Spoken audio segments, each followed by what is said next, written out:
विमल park जी, संदीप मीर,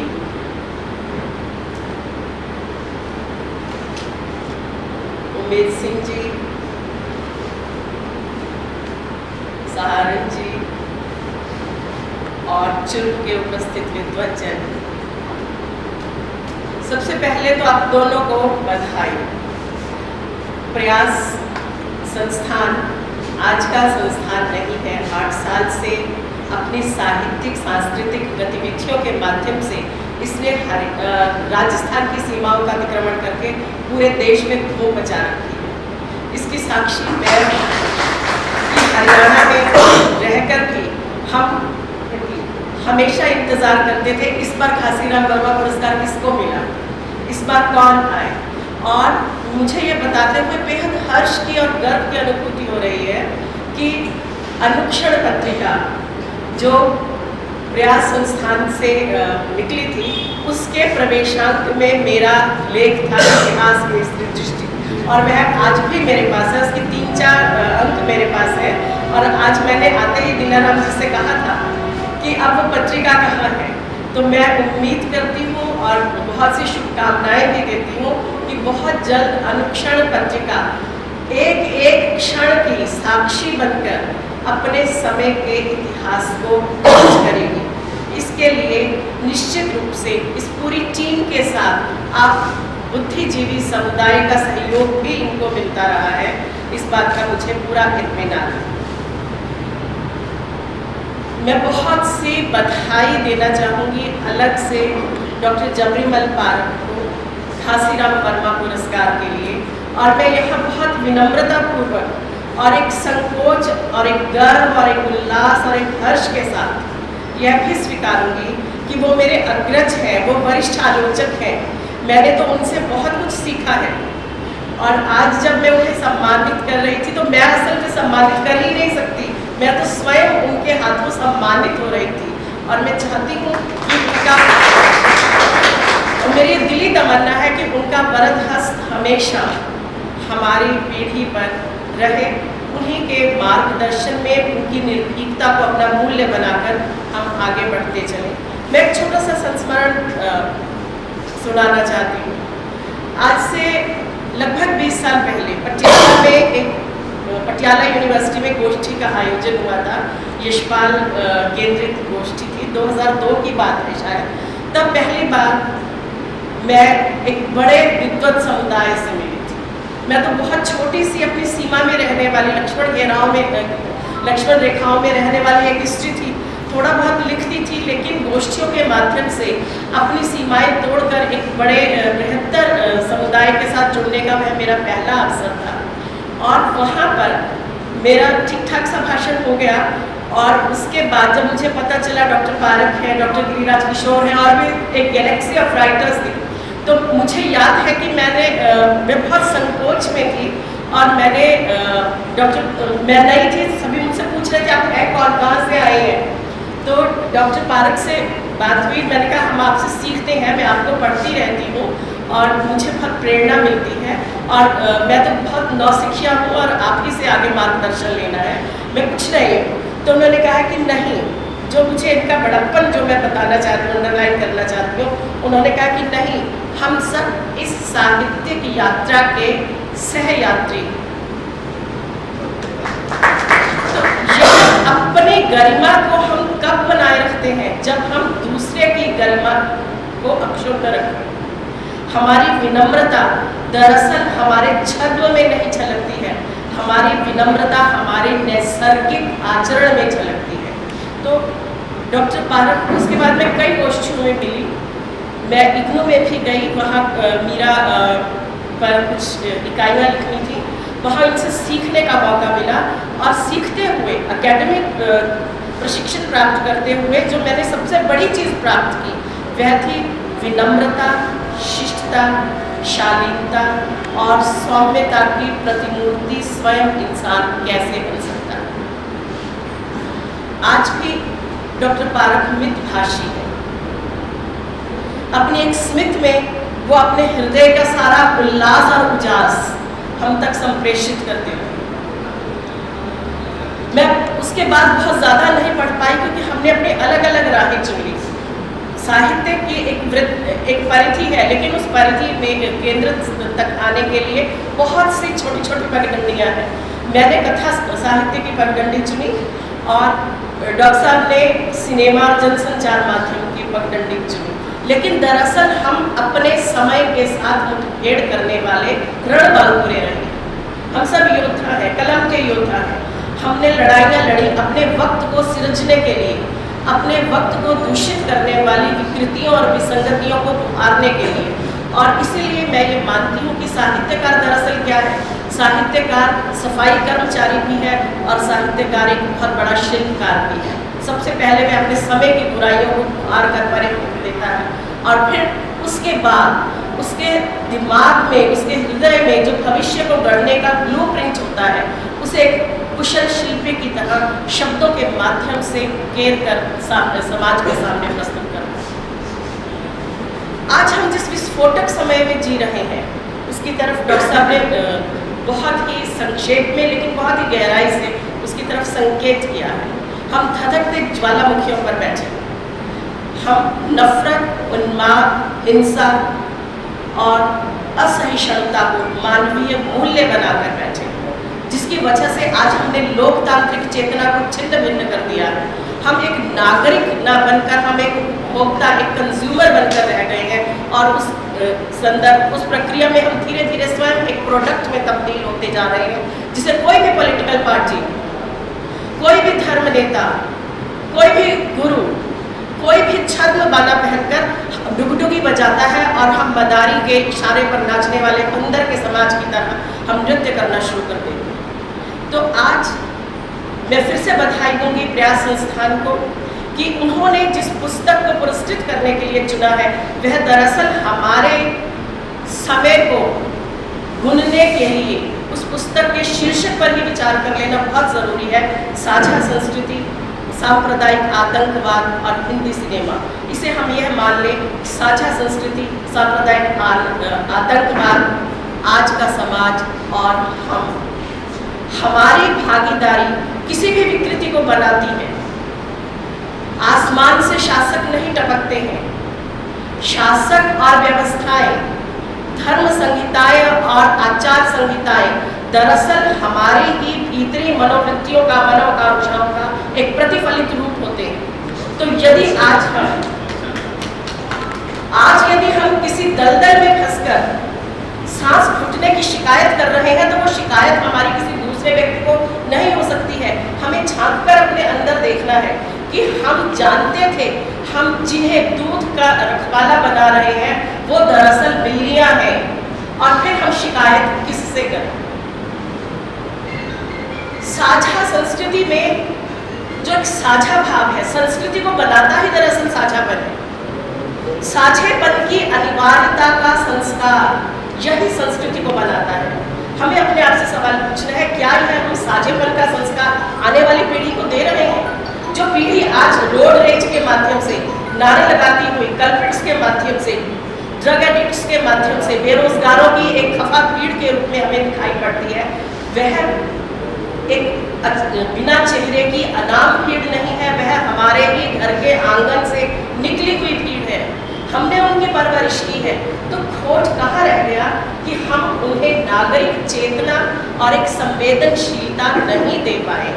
तो यह समय संस्कृति की शिनाख्त के माध्यम से दरअसल अपने भीतर झांकने का समय है, क्योंकि संस्कृति को यदि हम सहिष्णुता या सह अस्तित्व का प्रतीक के रूप में मानते हैं तो हमें यह भी मानना पड़ेगा कि संस्कृतियों को जब लिपिबद्ध किया जाता है, संस्कृतियों के आदेशों अनुदेशों को जब शब्दबद्ध किया जाता है, तब दरअसल वह संस्कृति लोक संस्कृति का रूप नहीं होती, तब है मेरी या आपकी संस्कृति, मेरा या आपका वैचारिकता, हमारी संवेदना, हमारा जीवन शैली नहीं होती। वह विजेता की जीवन शैली, विजेता के वर्चस्व का ही एक आख्यान बनती है, जो आम लोगों को अपनी प्रजा के रूप में बांधने की बात करती है।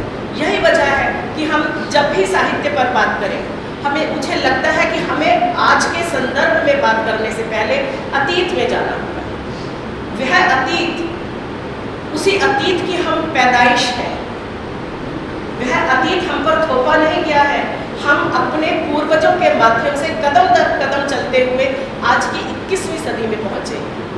यदि आज वैदिक धर्म को या वर्णाश्रम व्यवस्था को पुनर्स्थापित पुनर्प्रतिष्ठित करने की बात की जा रही है, तो हम भी जय श्री राम के नारे लगाकर हाथ क्यों मिला रहे हैं? क्या हमने अपनी उत्सुकता को, अपने कर्तव्य को सबसे पहले प्रश्न की आंच में जांचने की कोशिश की है?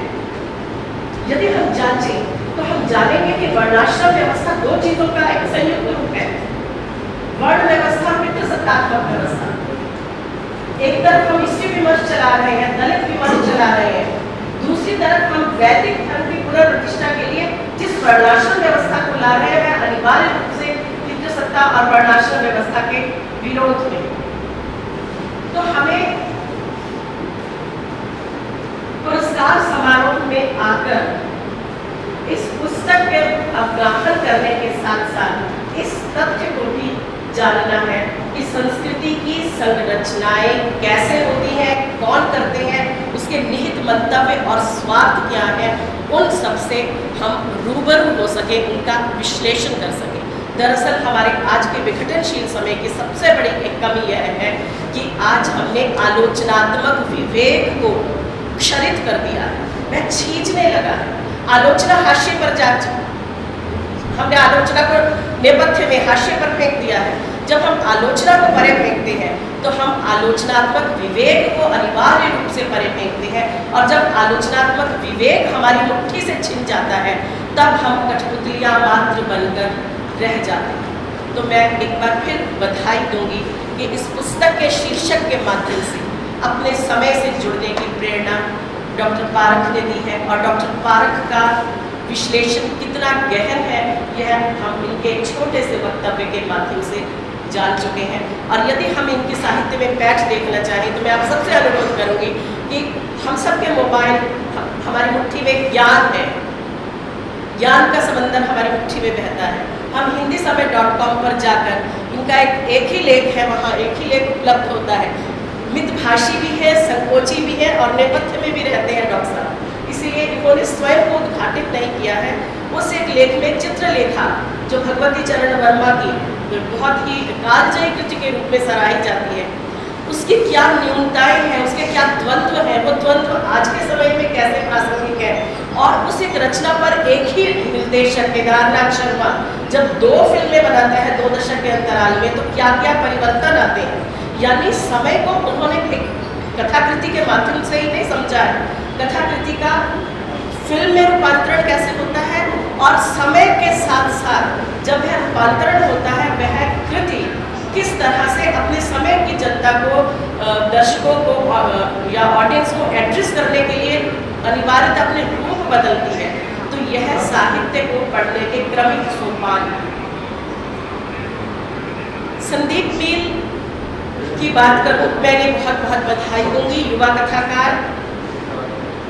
और कई बार खिजलाहट होती है कि कैसी है ये युवा पीढ़ी जो बिल्कुल एक रॉ में वहीं जा रही है, जो प्रोडक्ट बनकर सामाजिक जिम्मेदारियों से हाथ खींच रही है। लेकिन जब मैं संदीप मील की कहानियाँ पढ़ती हूँ तो मुझे लगता है कि यह युवा पीढ़ी बहुत ही जिम्मेदारी के साथ अपने समय को सृजने के लिए कलम पकड़े हुए। यह इनका खाली बैठे का शगल नहीं है, यह अपने समय के चैलेंजेस को पुरानी पीढ़ी से अलग दृष्टि के साथ पकड़ने, ढूंढने और समय को थहाने की एक कोशिश। मैं इनकी रचनाएं पढ़ती हूँ तो मुझे लगता है इन रचनाओं में रूप, रंग, रस और गंध सब कुछ है। और इनकी रचनाएं जहाज की तरह नहीं है जो समुद्र की छाती को चीर कर अपने गंतव्य की तरफ बढ़ा जा रहा है। इनकी रचनाएं तो आइसबर्ग की तरह है, जो 9/10 हिस्सा तो समाज की तलहटी में है और एक टिप बाहर है। उस टिप के माध्यम से हमें उस समाज की तलहटी का विश्लेषण करना है। तो जो रचना विश्लेषण धर्मी रचना होगी वो मुझ जैसे आलोचक के आस्वाद की चीज़ होगी। और मैं ये कहना चाहूँगी कि संदीप मील की रचनाएं मेरे आस्वाद की रचनाएं। इनकी रचनाओं की एक बड़ी खूबसूरती और खूबी यह है कि इन्होंने राजस्थान के परिवेश को उसमें जीवंत किया है। अभी अपने बिल्कुल छोटे से वक्तव्य में इन्होंने जिस गुआड़ की बात की, वो गुआड़ मेरे मन में बहुत सी कल्पनाएं जगा रहा था, क्योंकि मैं राजस्थान की नहीं हूँ, ग्रामीण परिवेश की नहीं हूँ, नागरिक परिवेश में गुआड़ नहीं होते। लेकिन मुझे ऐसे लगा कि कस्बों में जो खाली जगह होती है जहाँ सब लोग बैठते हैं और वो चौपाल जैसी एक चीज़ बन जाती है जिस पर कब्जा किसी नेचुरली दबंग का ही रहता है, तो वह कुछ ऐसी चीज़ होगी। और जब मैं इनकी एक कहानी पढ़ती हूँ दूजी मीरा,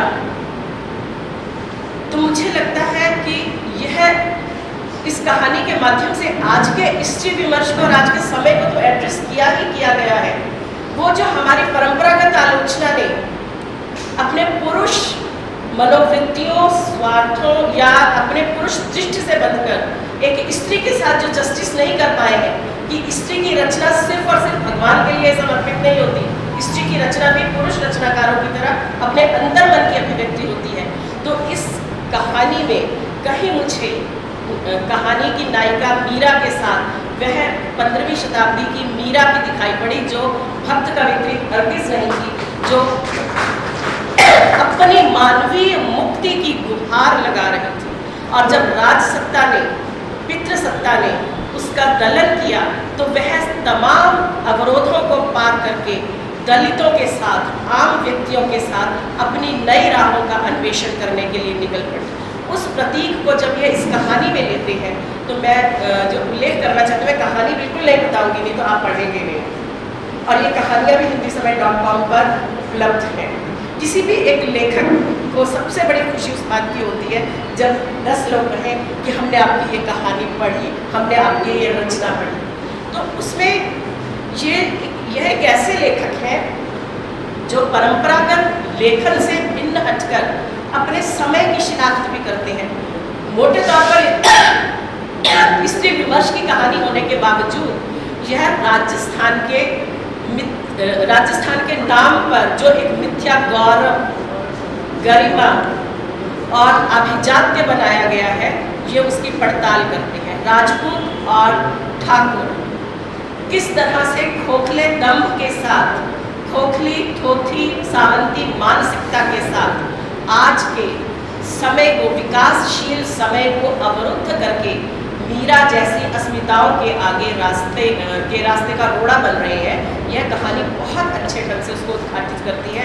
और इस एक कहानी की एक और खूबसूरती है कि यह सिर्फ मीरा की मुक्ति की कहानी नहीं है, बल्कि मीरा के पिता चौधरी साहब अपनी युवावस्था में विवाह के लिए जिसे एक स्त्री को खरीद कर लाए थे, वो चौधराई डोंगरी दादी, उसकी मुक्ति की कहानी भी है। और वह मुक्ति परिवार संस्था और विवाह संस्था और समाज की मर्यादा का विरोध करके अपनी दिशाओं का स्वयं अपने बलबूते अन्वेषण करने की एक साहसिक कथा। बहुत सी कहानियाँ हैं और मुझे लगता है कि हमारा आज का यह जो परिदृश्य है, वर्तमान परिदृश्य, यदि यह दूषित हो रहा है, विघटित हो रहा है और हमें भविष्य का कोई और छोर दिखाई नहीं पड़ रहा है, हमें लग रहा है कि कहीं 19वीं शताब्दी का नाजीवाद तो फिर से वापस नहीं आ गया है। लेकिन जब मैं इन रचनाओं को पढ़ती हूँ, जब साहित्य में उठे प्रतिरोध के मुखरित स्वरों को पढ़ती हूँ, जो आक्रोश को और गुस्से को प्रतिरोध की और सृजन की ताकत बना रहे हैं, तब मुझे लगता है कि हाँ, साहित्य ही समाज को एक राह दिखा सकता है। और इसके लिए मैं फिर से दुलाराम जी का, उमेद जी का प्रयास, संस्थान का, आप सबका, डॉक्टर पारक, डॉक्टर संदीप मील, इन सब का मैं उनको साधुवाद देती हूँ और हार्दिक बधाई कि ये आए तो मुझे भी बोलने का मौका मिला, वरना हम तो निपत्थे में थे।